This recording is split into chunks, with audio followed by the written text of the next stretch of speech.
안녕하세요. 쌀사남 구독자 여러분. 저는 30대 후반의 평범한 여자입니다.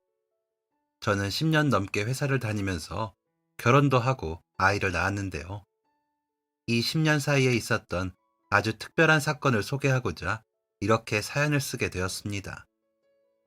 저는 그리 우수한 학생은 아니었기 때문에 중고등학교를 무난히 졸업하고 대학도 무난한 곳으로 들어갔어요. 대학교에서도 무난한 성적을 받았고 회사도 크지 않은 적당한 중소기업에 입사했습니다. 성격 자체가 조용조용하고 남과 저를 비교하는 경우도 없다 보니 저와 달리 뛰어나고 그럴싸한 성적을 내는 사람과 경쟁할 일도 없었죠.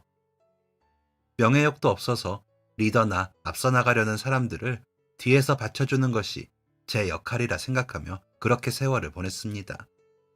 가끔 이렇게 해도 회사에서 인정받을 수 있을까?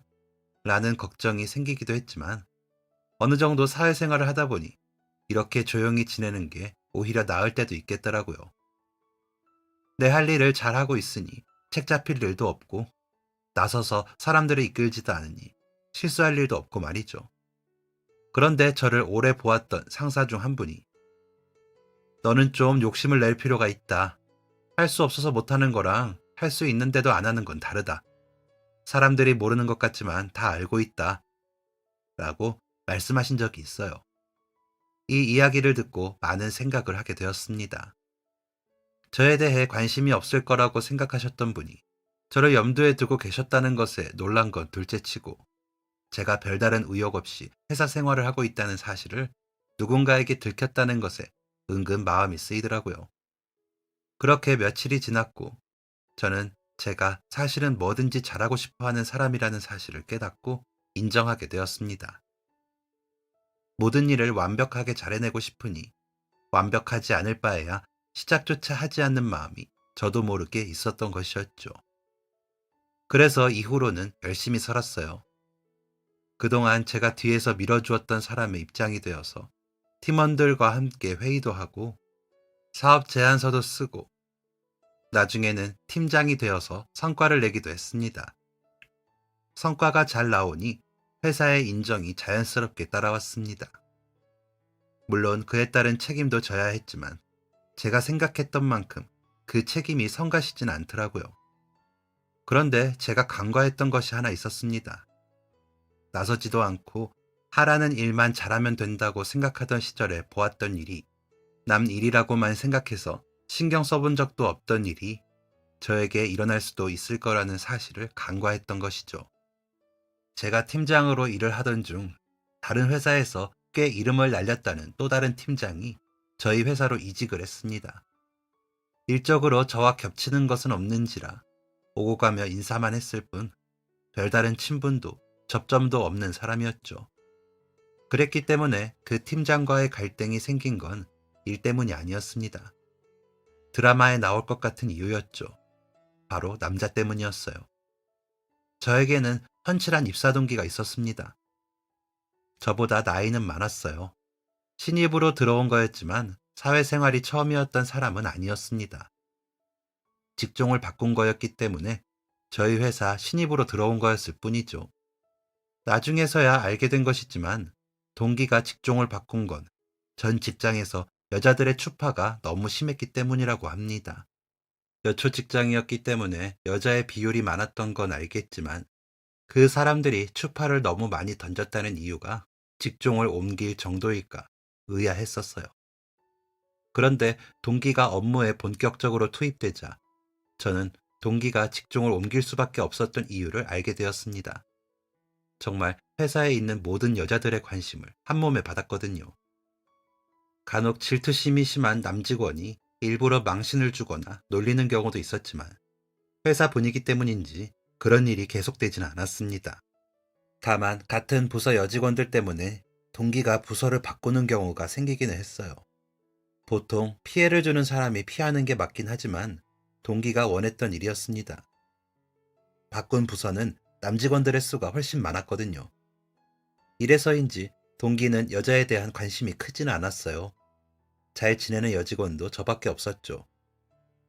상사의 말을 듣고 일을 열심히 하기 전까지 저는 모든 사람들의 관심받게 대상이었기 때문에 동기와 밥을 먹거나 잘 지내는 모습을 보여도 주목받지 않았지만 사람들의 눈에 띄기 시작하니 동기와의 만남이 눈치 보이는 지경에 이르렀습니다.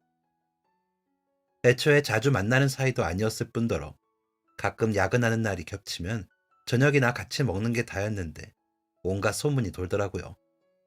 저는 이것이 그냥 지나가는 소문일 거라고 생각했습니다. 그런데 이직을 해온 다른 팀장이 나서면서 이것은 그냥 지나는 소문에 그치지 않았어요. 어느 날부터 제가 지나갈 때마다 여직원들의 수군거림이 들렸습니다.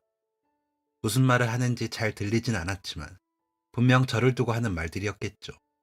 시간이 지나니 업무 협조도 제대로 이루어지지 않았습니다. 그러면서 자꾸만 기일이 밀리게 되고 저는 상사에게 매일같이 깨졌죠. 업무 협조가 제대로 되지 않는다는 말을 해봤자 그건 팀장의 역량 부족이다 라는 말이 돌아올 것이 뻔했기에 어떤 변명도 할 수 없었습니다. 결국 저는 팀장직을 박탈당했고 한동안 우울감에 빠져 살았어요. 한번 열심히 살아보겠다고 그저 흘러가는 대로 편하게 살 수 있었던 회사 생활을 포기했는데 열심히 살았음에 대한 대가가 이런 불명예라니 억울하고 한스러워서 잠이 안 오더군요. 게다가 이렇게 된 게 고작 남자 직원과의 스캔들 때문이었다는 사실 또한 매우 불쾌했습니다. 정말 둘 사이에 뭔가가 있었다면 모릅니다. 저는 사람들의 입에 나쁘끄러운 말로 오르내릴 짓을 동기와 한 적이 없어요. 제가 그렇게 지내는 동안 이직을 해온 팀장은 회사의 인정과 사람들의 인정을 받으며 회사 내에서 영향력을 키워가고 있었어요. 그 사람이 이직하자마자 한 게 여직원들 사이에 자리 잡는 것이었다는 것을 저는 그제야 알았습니다. 저를 두고 도는 소문과 그 외 모든 것들이 한 사람의 입김으로 이루어진 것이라는 걸 알고는 자괴감에 빠지게 되었죠.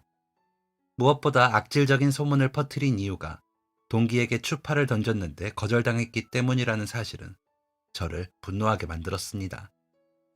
일만 열심히 하면 되는 줄 알았는데 회사 생활이라는 건, 사회생활이라는 건 제 생각보다 훨씬 어려운 일이었어요. 저는 이때부터 회사 생활에 회의감을 느끼게 되었습니다. 너무 긴 이야기이고 자극적인 내용이 많아 전부 포함하지는 못했지만 저와 스캔들이 났던 동기는 결국 부모님이 계신 시골로 돌아가 농사일을 시작했습니다. 그 이후로는 어떻게 사는지 차마 알아보지도 못하겠더라고요.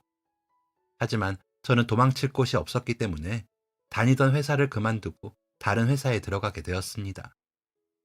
이전 회사에서 별의 일을 다 겪었기 때문에 저는 더더욱 숨죽이며 살았어요. 시키는 일만 했고 해야 하는 일이 보여도 시키지 않으면 안 했습니다. 딱히 일 잘하는 직원이라 칭찬받고 싶지도 않았으니까요. 다른 직원들과도 사이좋게 지내지 않았습니다. 이후로는 당연한 일이죠.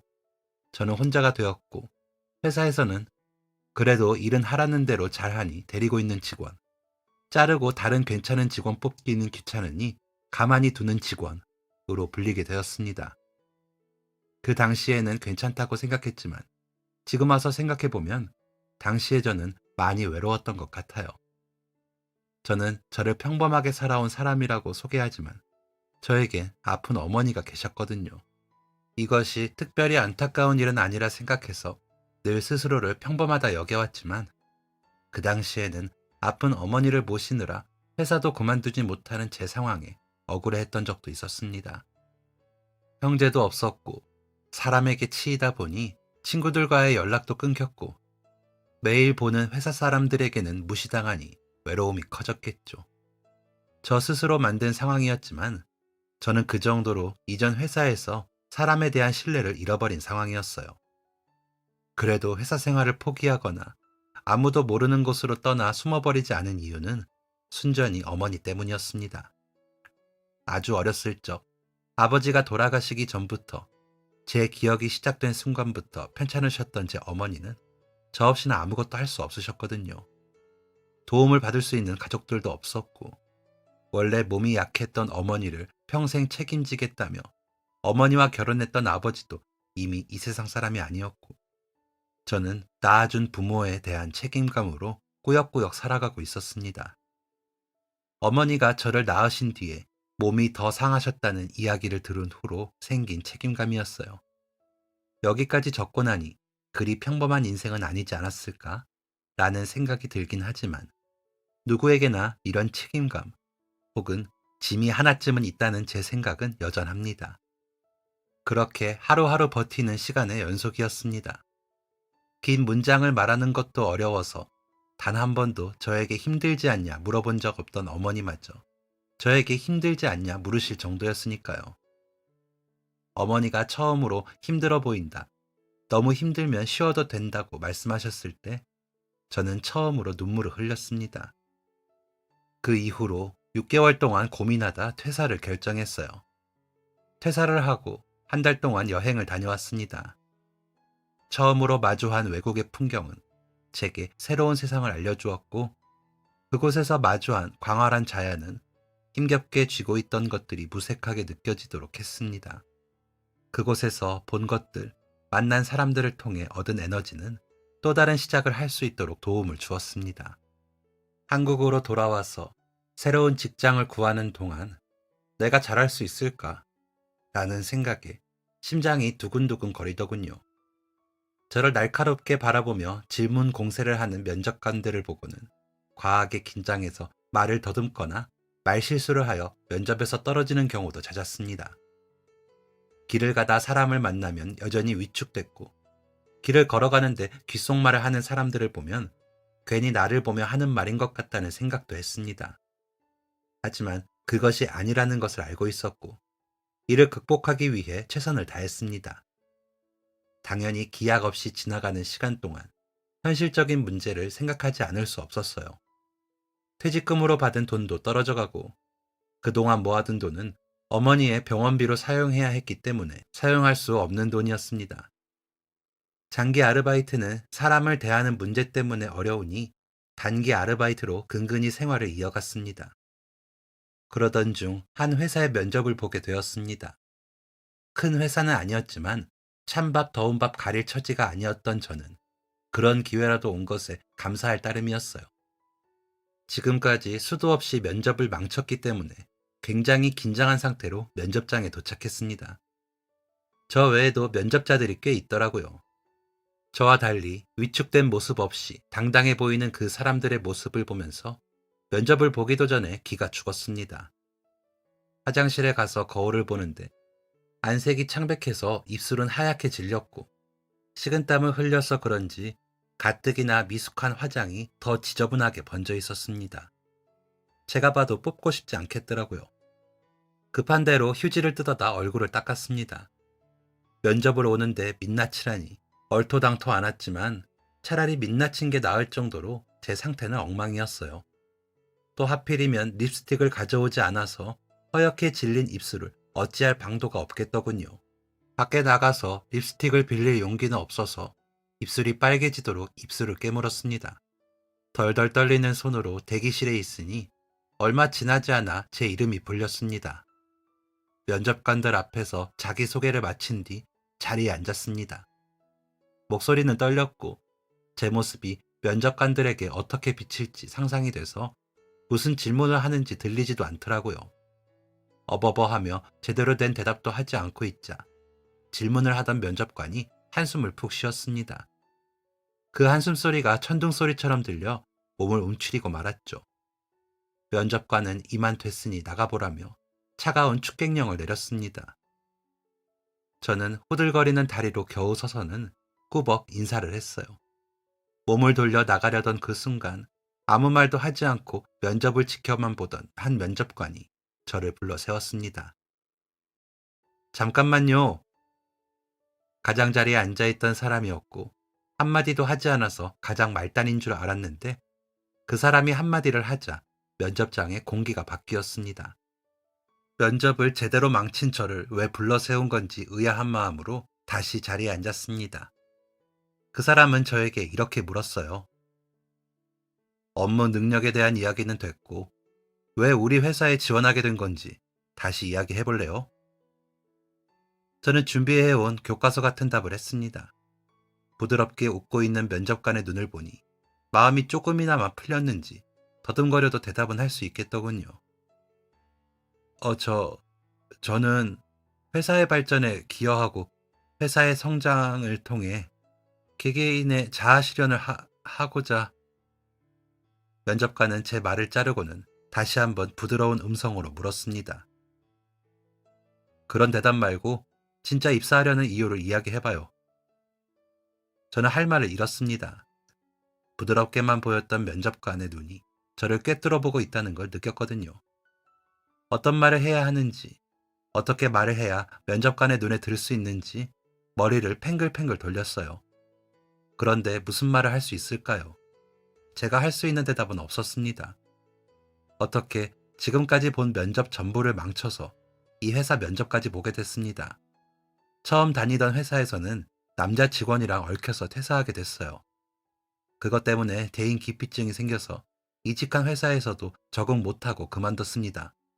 사실 회사 같은 거 다니고 싶지 않고 아무도 모르는 곳에서 혼자 살고 싶어요. 그런데 그럴 수가 없는 게 아픈 어머니가 계십니다.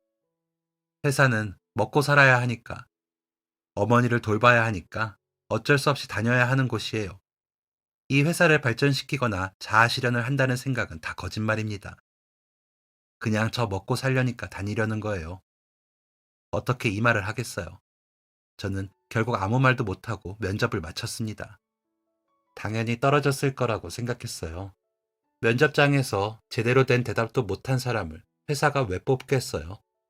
그런데 일주일 뒤 회사에서 연락이 왔습니다. 출근을 하라는 것이었죠. 얼떨떨한 기분으로 회사에 첫 출근을 하게 되었습니다. 말이 첫 출근이지. 저는 뭔가 착오가 있는 것 같다는 이야기를 할 참이었어요. 직원이 안내하는 방으로 들어가니 면접장에서 나가려던 저를 돌려세운 그 면접관이 앉아 있었습니다. 그 사람은 여전히 부드러운 눈으로 웃고 있었죠. 떨리는 마음으로 인사를 하니 면접관은 자리를 안내해 주었고, 이내 다른 직원이 들어와 계약서를 들고 이것저것 설명해 주기 시작했습니다. 상황을 파악하기도 전에 일이 진행되자 그대로 끌려다니던 저는 간신히 말을 끊고 이렇게 말했습니다. 저기 합격자 선정하는데 뭔가 착오가 있었던 것 같습니다. 저 말고 다른 분한테 연락하셔야 하는데. 숨을 몰아쉬며 이 이야기를 하자 방 안에는 이상한 공기가 감돌았습니다. 저를 제외한 두 사람의 표정을 보았는데 그들의 얼굴에는 이게 무슨 소리지? 라는 속마음이 쓰여있는 듯 했어요. 직원 한 명은 이렇게 말했습니다. 이런 걸로 실수할 리가 없죠. 착오가 아니에요. 저는 어리둥절한 표정으로 면접관을 바라보았습니다. 면접관은 이렇게 대답했어요. 진짜예요. 그날의 합격자는 정해졌습니다. 말도 안 된다고 생각했어요. 제가 꿈을 꾸는 거라고 생각했습니다. 면접관은 제가 혼란스러워하는 것을 느꼈는지 먼저 말을 꺼내 주었습니다. 왜 붙었나 싶죠? 면접장에서 아무 말도 못하고 얼타다가 나왔는데 붙었으니 놀랐을 거예요. 그렇죠? 저는 힘차게 고개를 끄덕였습니다. 그러자 그 면접관은 이렇게 말했어요. 나는 사람의 가능성을 봅니다. 가능성? 나에게서 가능성을 봤다는 건가? 라는 생각을 하며 생각이 더욱 복잡해졌을 때 누군가 문을 열고 들어오며 이렇게 말했습니다. 대표님, 이것 좀 확인을. 저는 문을 열고 들어온 사람과 제 앞에 있는 면접관을 번갈아 보았어요. 면접관은 호탕하게 웃으면서 미안해요. 제가 이 회사 대표입니다. 라고 말했죠. 저는 이후 대표님과 여러 가지 이야기를 나누었습니다. 그 중에서도 가장 궁금했던 내용, 나에게서 보았다는 가능성이 대체 무엇이냐에 대한 대답은 사실 납득하기가 어려운 것이었어요. 단순히 사람 보는 눈이 좋아서라는 말에 설득되기에는 면접장에서 제가 보여준 모습이 최악의 최악이었거든요. 제가 납득이 되지 않는다는 듯 굴자 대표님은 어쩔 수 없다는 듯이 사실을 들려주었습니다. 사실 내가 현주 씨를 본 적이 있어요. 네? 얼마 전에는 백수였고 이전에는 회사와 집 밖에는 다닌 적이 없으며 그 회사에서는 잠깐 팀장을 맡으며 일했던 경험뿐인 저를 한 회사의 대표가 어떻게 볼 수 있을까요? 무엇보다 저를 기억할 이유가 전혀 없다고 생각했습니다. 거짓말이시죠? 대표님은 자신이 왜 거짓말을 치겠냐며 말을 이어가셨어요. H테크에서 일했었죠? 저는 깜짝 놀랐습니다. 내가 거기랑 일을 한 적이 있는데 그때 현주 씨를 봤어요. 여전히 이해가 안 됐습니다. 제가 팀장이기는 했지만 중요한 결정을 내릴 만한 위치는 아니었기 때문에 대표님을 봤을 리가 없었어요. 잘 진행되는 일이었는데 어느 순간부터 의사소통이 안 되더군요.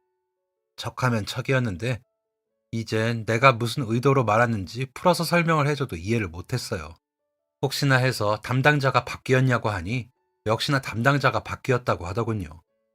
무슨 이유로 그만뒀는지는 내가 알 방법도 없으니 이유가 있으려니 하면서 새로운 담당자랑 합을 맞춰보려고 했어요.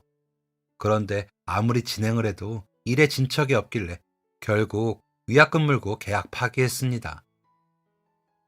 대표님이 하는 말은 어디선가 들어본 이야기였습니다.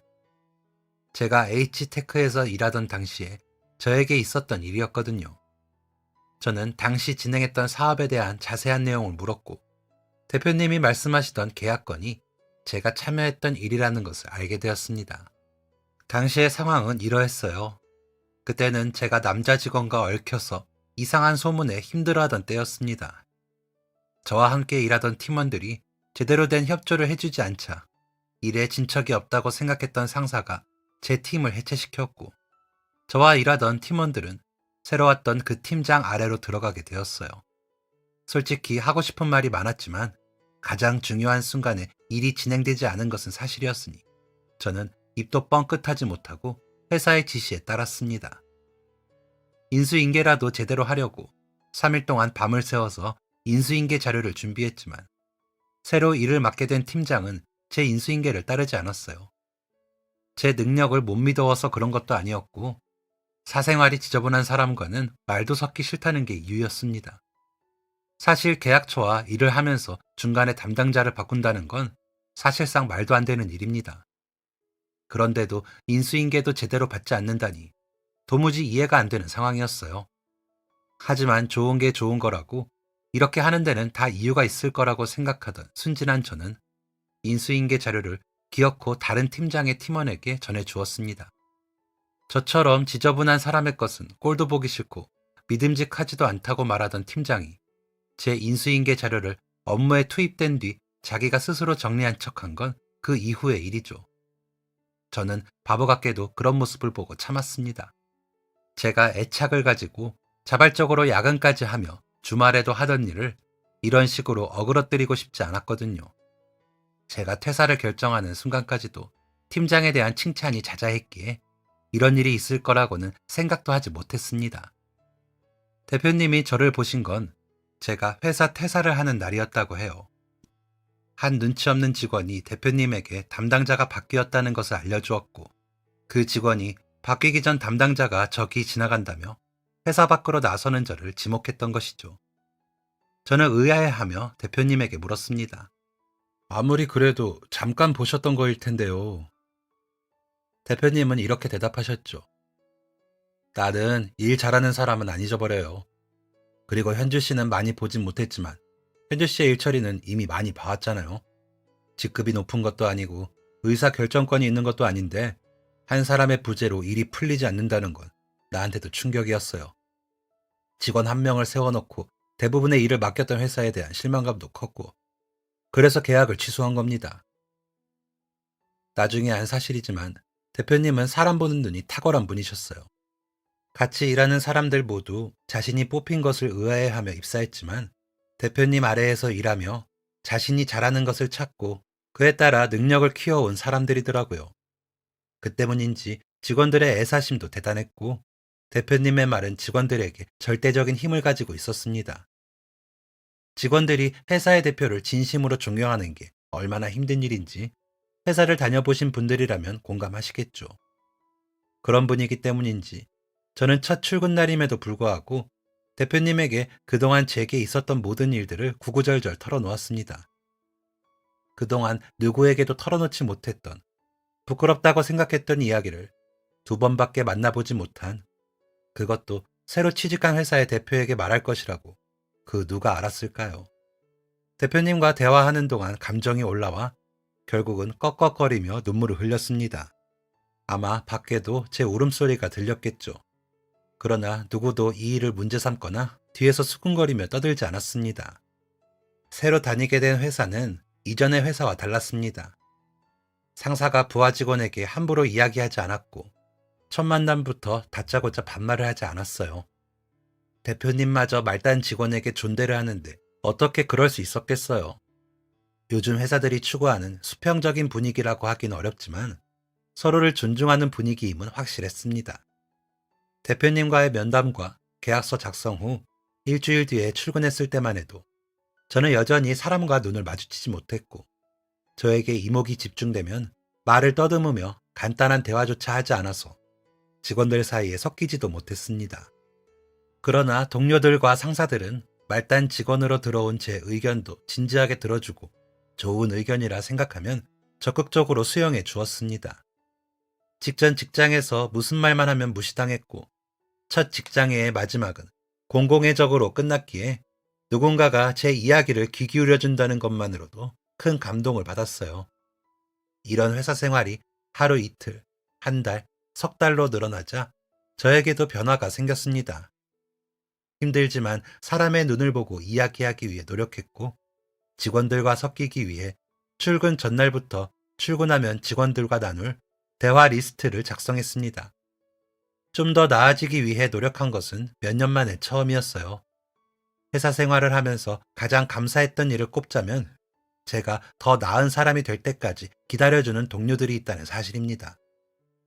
그들은 자신들도 그런 시간들을 겪어보았기 때문에 제 상황을 온전히 이해하고 기다려줄 수 있는 것이라고 했죠. 그러던 어느 날 직원들과 함께 점심 식사를 하고 있는데 한 직원이 저에게 이런 질문을 하더라고요. 아 참, 현주 씨 입사한 지 1년 반 됐나? 그렇죠? 아니, 그동안 부모님 용돈조 얘기를 안 하길래 혹시 못 받고 있는 건 아니지? 저는 동료가 무슨 말을 하는 건지 전혀 이해하지 못했습니다. 부모님 용돈조라니? 그게 뭔가요? 저를 제외한 모든 직원들의 머리 위로 물음표가 떠올랐어요. 그게 무슨 말이야? 용돈조가 뭐냐니? 입사할 때 부모님 통장 사본 제출 안 했어? 저는 그제야 입사 당시 회사로부터 부모님의 통장 사본을 제출하라는 이야기를 들었다는 걸 기억해냈습니다. 당시에 굉장히 의아해했던 기억이 나는데 정신없이 1년이 넘는 회사 생활을 하다 보니 완전히 까먹고 있었던 것이었어요. 게다가 어머니 명의의 통장을 제가 들여다볼 이유도 없었죠. 직원들은 제가 용돈조를 그동안 받지 못했다고 생각한 것인지 회사의 이야기에서 누락된 건 아닌지 확인해 보라더군요. 그런데 부모님의 용돈조가 누락된 건 아니었습니다. 편찮으신 어머니가 은행에 가서 통장 정리를 하셨을 리도 없으니 어머니마저도 그런 돈이 들어오고 있다는 걸 모르셨거든요. 어머니의 통장을 얼마나 오래 안 썼는지 그 통장을 찾는다고 온 집안을 뒤질 정도로 어머니에게 돈이 들어오고 있다는 것조차 몰랐습니다. 어머니 통장을 찾은 다음 날 회사에 가서 직원들에게 자초지종을 설명하면서 자연스럽게 저희 집안 상황을 알리게 되었어요. 직원들은 모두 다 그런 사정이 있었냐며 공감해 주었습니다. 회사에서 부모님에게 제 이름으로 용돈을 보내고 있었다는 게 더욱더 놀라웠던 이유는 회사가 명절, 어버이날, 부모님 생신이 되면 제 이름으로 꽃바구니나 선물을 보내왔었기 때문이었어요. 명절뿐만 아니라 어버이날, 부모님 생신을 챙기는 것만으로도 쉬운 일이 아닌데 용돈까지 보내다니, 다른 회사에서는 상상도 할 수 없는 일이 분명했습니다. 게다가 1년이 넘는 시간 동안 회사에서 용돈조가 나간다는 걸 티도 내지 않았던 건 더더욱 놀랄 일입니다.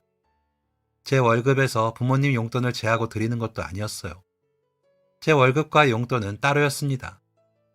제 월급의 5%에 해당하는 금액이 용돈으로 지급된 것이죠.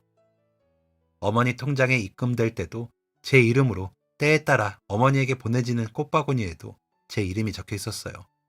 괜히 그곳에 회사 이름을 적거나 대표님의 이름을 넣지도 않았습니다. 저는 1년이 넘는 시간 동안 회사에서 일하면서 대표님의 능력에 대한 신뢰와 대표님의 영향을 받은 회사의 분위기에 만족하고 있었습니다. 그런데 이 사실을 안 이후에는 회사에 뼈를 묻겠다는 각오를 하게 되었어요. 회사를 함께 이끌어가는 소중한 직원들이 지금 이 자리에 있을 수 있는 것은 모두 부모님 덕이다. 진짜 가족 같은 회사라면 가족의 부모까지 챙기는 게 마땅하다. 라는 대표님의 철학을 본받아 다른 동료들도 세심하게 챙기기도 했고요. 왜 다른 직원들이 저에게 그렇게 신경 써주고 배려해 주었는지 의문이 풀리는 순간이었습니다. 그런데 이 회사에 뼈를 묻겠다고 생각한 지 얼마 되지 않아 제 다짐을 무너뜨릴 위기가 찾아왔습니다. 바로 회사의 경영 악화였어요. 대표님은 문제를 해결하고자 잠도 못 주무시고 전국 방방곡곡을 돌아다니셨고 매일마다 쏟아지는 전화 세례에 직원들은 정신도 차리지 못했어요. 회사 상황이 악화되자 모든 직원들은 자발적 야근을 하며 어떻게든 위기를 극복해내려 했습니다. 그런데 어떤 방법을 써도 자금이 돌지 않았어요. 직원들은 월급도 받지 않으며 회사를 위해 일했지만 이 상황은 우리가 어떻게 한다고 극복할 수 있는 것이 아니었습니다.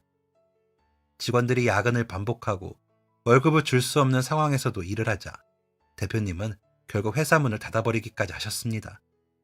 모든 일은 자신이 책임지고 해결해야 할 일이니 저희는 각자 좋은 자리를 찾아가라면서요. 평생 동안 머물고 싶은 직장을 만들고 싶었는데 그러지 못해 미안하다며 눈물을 뚝뚝 흘리던 대표님의 모습을 보며 직원들 모두가 얼마나 울었는지 모릅니다.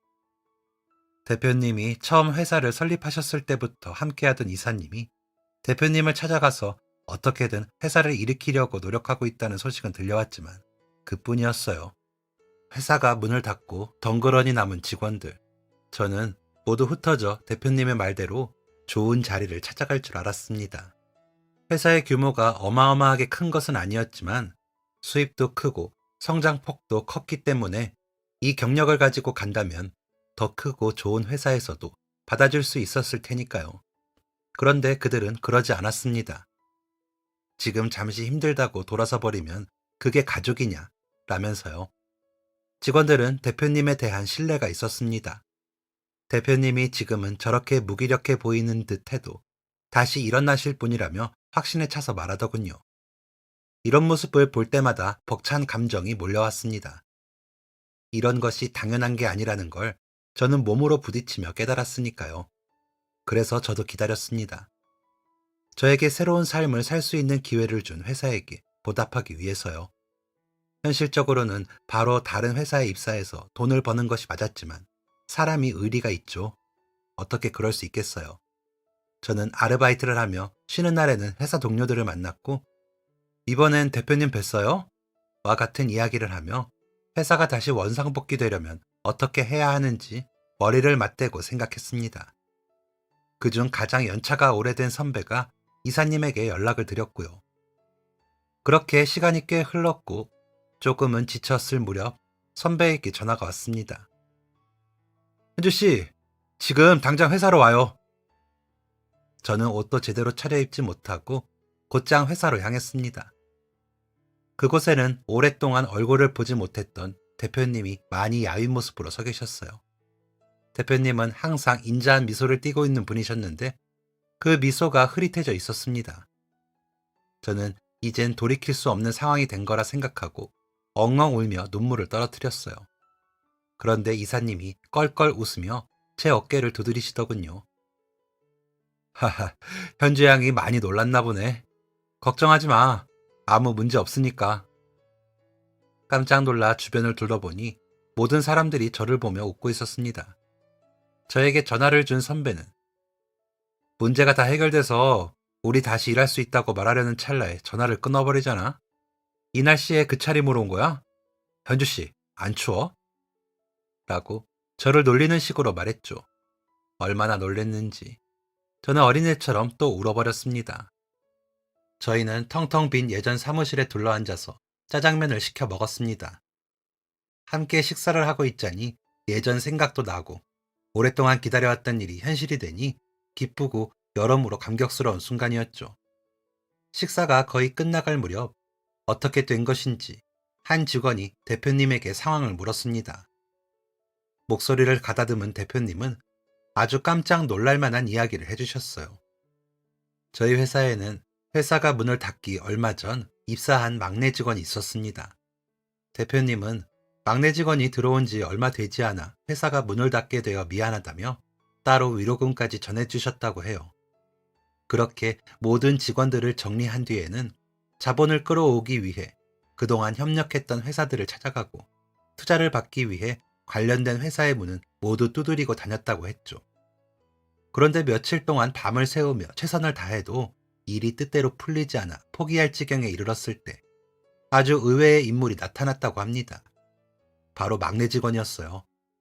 그런데 더 의외였던 건 막내 직원 옆에 있던 사람이었습니다. 막내 직원은 하얗게 샌 머리를 가지런히 넘기고 단출한 한복을 차려입은 할아버지를 자신의 친할아버지라고 소개했죠. 막내 직원은 그렇다 쳐도 할아버지는 왜?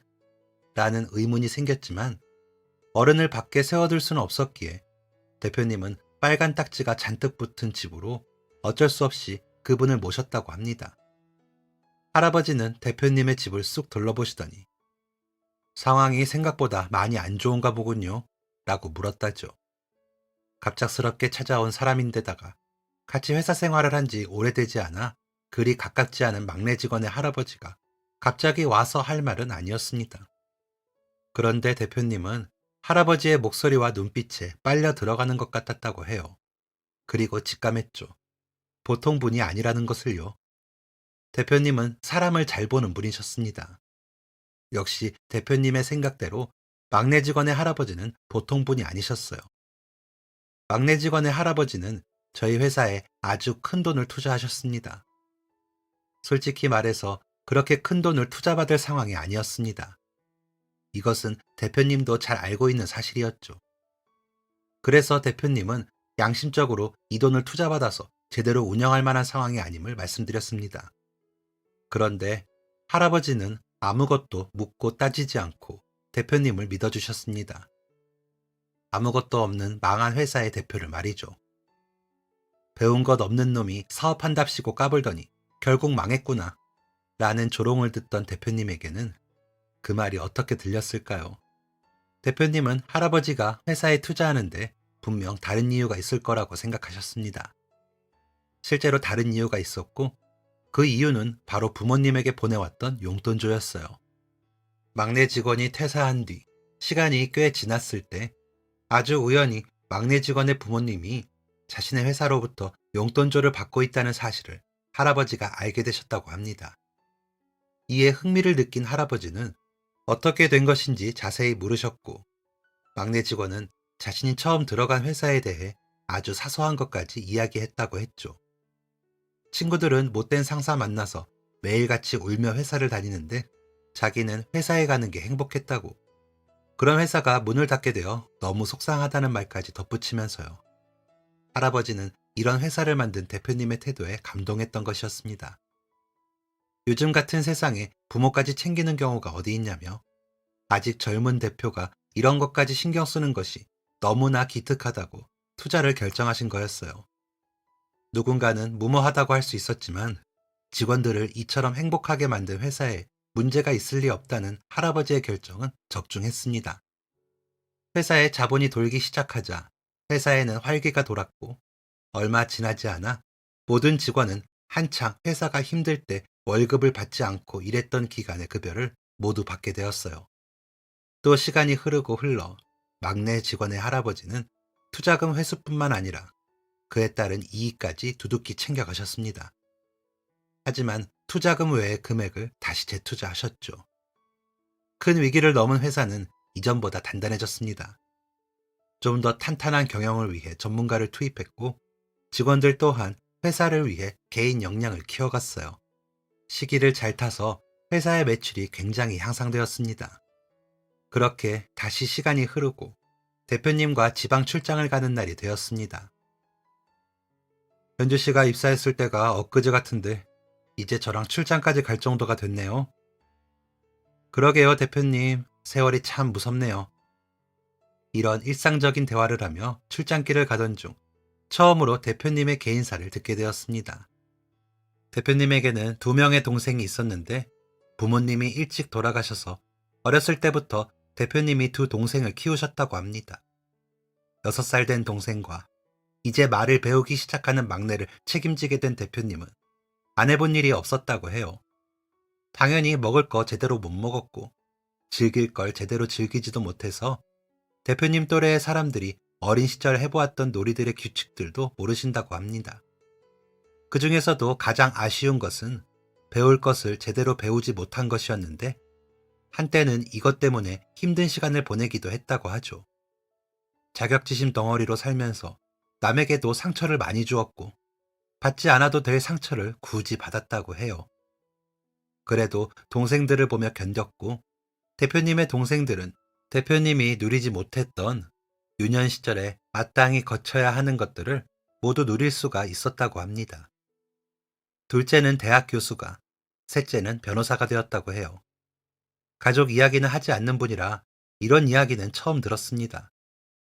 그런데 동생들을 다 키워놓고 난 뒤에도 문제는 끊이지 않았다고 합니다. 부모도 없이 자란 것도 모자라 못 배운 장남의 손에서 컸다는 게 동생들의 약점이 되었던 것이었어요.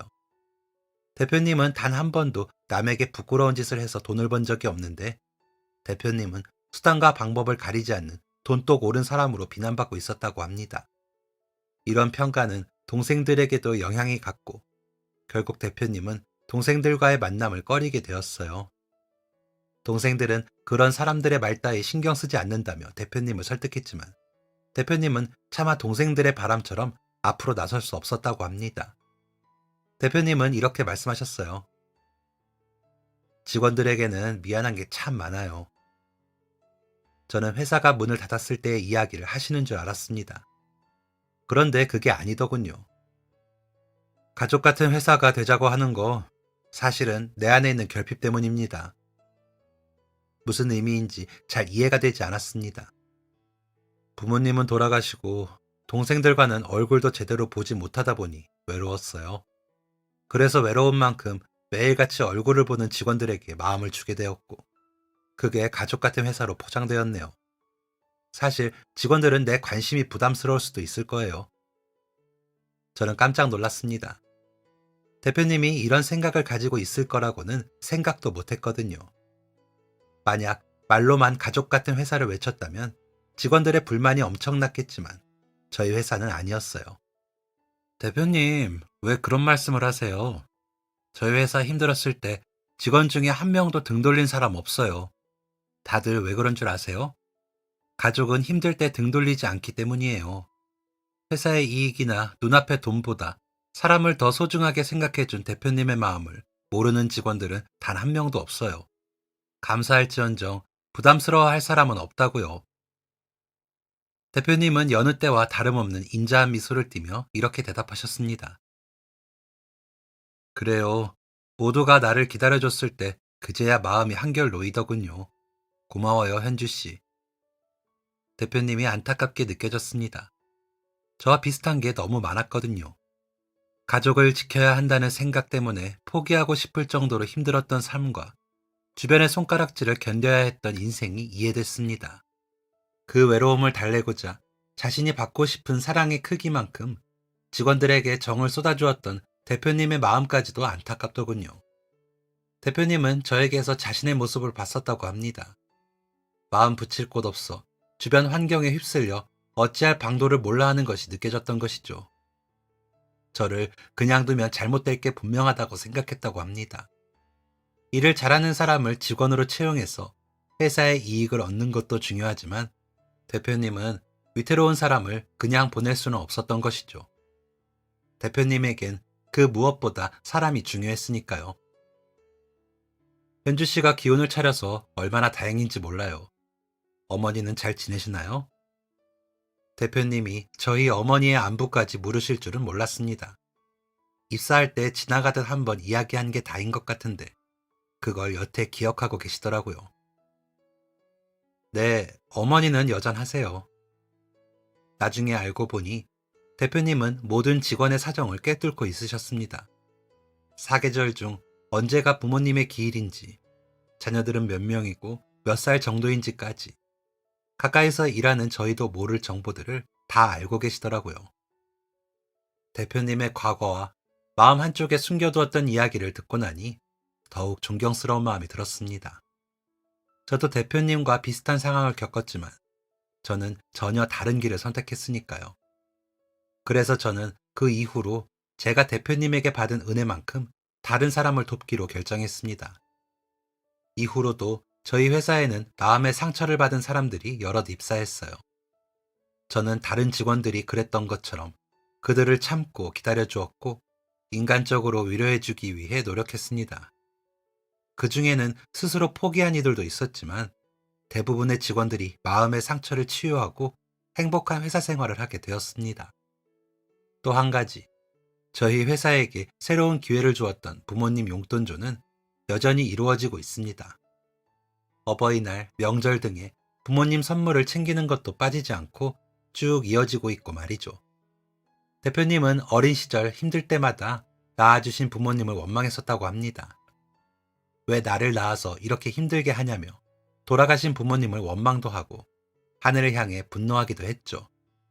그런데 시간이 지나며 동생들이 자라고 각자의 꿈을 향해 나아가고 회사를 세워 직원들을 만나고 또 회사를 통해 그 직원들의 삶이 나아지는 것을 보면서 살아간다는 것이 얼마나 행복한 것인지를 깨달았다고 합니다. 그래서 평생 원망하던 부모님에게 감사한 마음을 가지게 되었고 자신이 하지 못했던 효도를 가족과 같은 직원의 부모님에게 돌려드리는 것이었어요. 이런 철학은 아마 저희 회사가 문을 닫을 때까지 계속될 것 같습니다. 저희 회사에는 아주 크게 사람이 전부다 라는 글귀가 적혀 있었습니다. 다 잃어도 사람만 잃지 않으면 다시 일어날 수 있는 것이고 다 잃어도 사람만 있다면 아무것도 잃지 않은 것이라는 대표님의 굳은 가치관은 저희 회사 직원들에게 도전이 되고 있으며 회사의 발전의 바탕이 되고 있습니다. 사람에게 배신당하고 스스로 생을 마감하고 싶을 정도로 벼랑 끝에 몰려 있었던 저는 새로운 사람으로 다시 태어나게 해준 회사에 그리고 기회를 준 대표님에게 항상 감사하는 마음을 가지며 살아가겠습니다. 제 사연은 여기까지입니다. 긴 이야기를 끝까지 들어주셔서 감사합니다. 지금까지 사연 들어주셔서 감사합니다. 사연이 재밌으셨다면 구독과 좋아요를 눌러주세요. 감사합니다. 안녕히 계세요.